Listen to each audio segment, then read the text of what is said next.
ফের আজকে তোমাদের আরও দুটো কনস্ট্যান্ট মোশন প্রবলেম নিয়ে চলে এসেছি। তো আগের যে দুটো ভিডিওতে কনস্ট্যান্ট মোশনের টাইপ দেখিয়েছিলাম, এই দুটো ওই একই টেকনিকে আমরা সলভ করব এই প্রবলেমটা।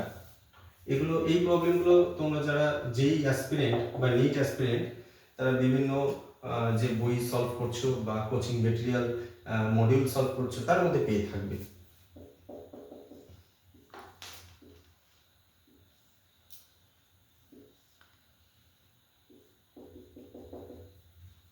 এটা একটা পার্টিকেল, ধরে নাও এইদিকে 4 মিটার পার সেকেন্ড স্পিড নিয়ে যাচ্ছে। এবার এই যে স্ট্রিংটা এই হরাইজন্টালের সঙ্গে 30 ডিগ্রি অ্যাঙ্গেলে আছে।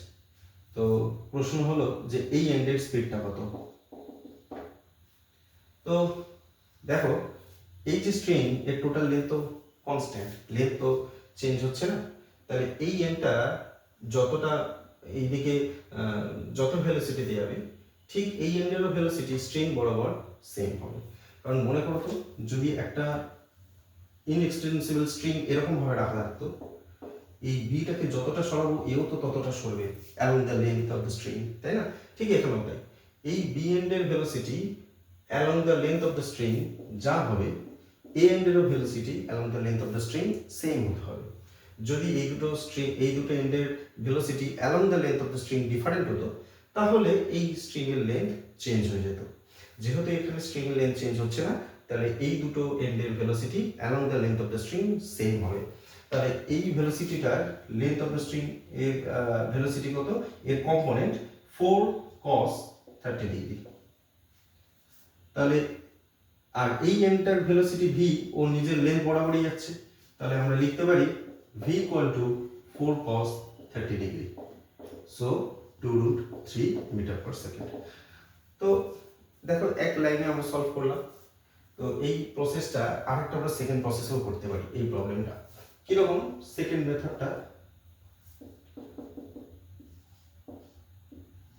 মেথডটা একটু ক্যালকুলেশন আছে। মনে করি এটা x, এখান থেকে এই লেন্থটা y and this is z। এটা 4 মিটার পার সেকেন্ড স্পিড নিয়ে যাচ্ছে, এটা 30 ডিগ্রি অ্যাঙ্গেলে আছে ধরে নিচ্ছে, তাহলে এটাও 30 ডিগ্রি, তাই না? তাহলে এই হাইপোটেনাসটা হবে y square plus z square root. তাহলে এখানে টোটাল লেন্থ কত?